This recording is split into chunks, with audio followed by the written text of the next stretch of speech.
Once there lived a wise monk on the outskirts of a small village. He was known for his knowledge and discipline. But sometimes, he behaved strangely and showed anger without any reason. His disciples could not understand why. The master often sent his disciples to travel from place to place so that they could gain real-life experience and learn the wisdom that books could never teach. One day, he called his young disciple and said, "You have been living with me for many years, but true wisdom is not found while living in one place. It is earned through experience and hardship. Go out, wander from town to town, learn about life, and return to me after 1 year." The disciple respectfully bowed and left to begin his journey. For 1 full year, he wandered across many towns and villages, living a simple life and observing people. He learned how difficult life could be outside the peaceful hermitage. After 1 year, he returned to his master. The monk looked at him and asked, "So, you are back.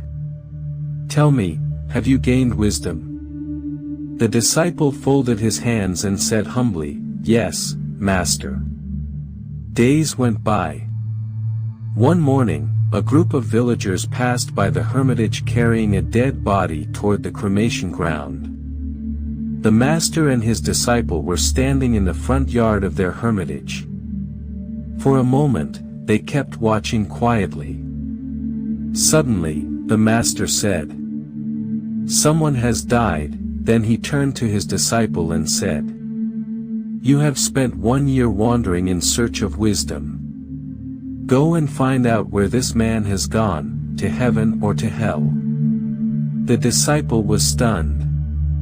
"How can I possibly know that?" he thought. But he could not refuse his master's command. So, he followed the funeral procession and stayed at the cremation ground until the body was burned to ashes. He meditated for hours, trying to find the answer, but nothing came to his mind.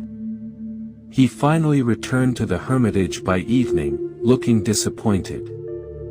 The master asked, "So, did you find out where the soul went?" The disciple lowered his head and said, "Master, I tried my best, but I could not know." The master became angry and shouted, "You wandered for 1 full year and learned nothing.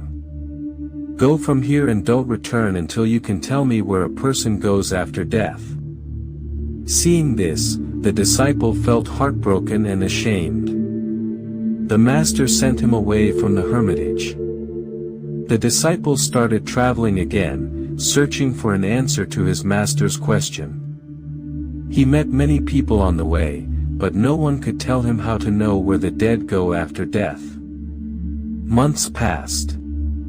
One evening, tired and hungry, the disciple reached the outskirts of another village. He saw a small garden beside a house and decided to rest there for the night. He did not know that the house belonged to a prostitute. While resting, he overheard some people passing by and came to know that the house belonged to a prostitute. But he was so tired that he decided to stay there in the garden under a tree and fell asleep. The next morning, a funeral passed by that same road.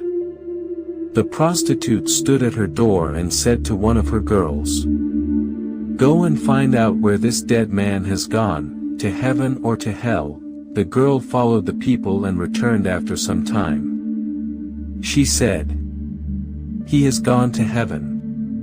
The prostitute replied, "Oh, that's good, he has gone to heaven." A few hours later, another funeral passed by that road.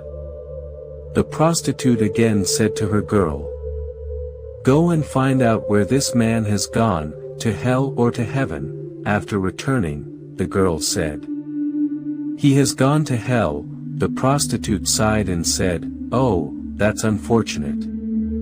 The disciple, who was hiding behind the bushes, was shocked to hear this. He thought, "I have been searching for years to find the answer to this question, and this woman seems to know it so easily. Maybe she can teach me what no one else could." He came out, bowed to her, and said, "Please forgive me, I was watching you while hiding, but you are my teacher now. Please tell me, how do you know where the dead go after death?" The prostitute was surprised and said, "You are a monk, how can you bow to a woman like me?" The disciple replied, "True knowledge can come from anyone, please teach me." The woman smiled and called her girl. "Tell the monk, how do you find out where the soul went after death?" she said. The girl smiled and explained softly. When the first funeral passed, people were crying bitterly and saying he was a good man. They spoke of how he helped the poor, cared for others, and never harmed anyone. Everyone remembered his kindness and the good deeds he had done. From their words, I understood that he had lived a righteous life and performed good karma. So, he must have gone to heaven. But when the second funeral passed, the scene was quite different. People whispered that he had been cruel and selfish. They said he deceived others, quarreled with everyone, and caused pain wherever he went. Their words showed that he lived a life full of wrong actions and bad behavior. From this, I understood that he must have gone to hell. Hearing this, the disciple finally understood the truth. He bowed before the woman and her girl and said, "Now I understand. It is not someone else who decides our destiny, it is our karma. Our actions in this life determine where we go after death." He returned to his master and told him everything. The master smiled and said, "My child, that was the lesson I wanted you to learn. Heaven and hell are not somewhere far away, they exist in our deeds. If you live with goodness and kindness, both your present life and your afterlife will become heaven. But if you live with selfishness and commit wrong deeds, you will turn both this life and the next into your own hell." The story teaches us that karma is the invisible force that shapes every part of our lives. Whatever we think, speak, or do sends energy into the world, and that same energy eventually returns to us. Good karma brings peace, happiness, and progress, while bad karma brings pain, obstacles, and regret. When we act with kindness, honesty, and compassion, we not only make our present life joyful but also ensure a peaceful future. Such people sleep with a calm mind and are remembered with love even after they are gone.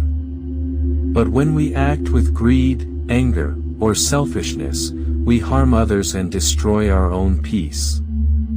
Life becomes full of problems and unhappiness.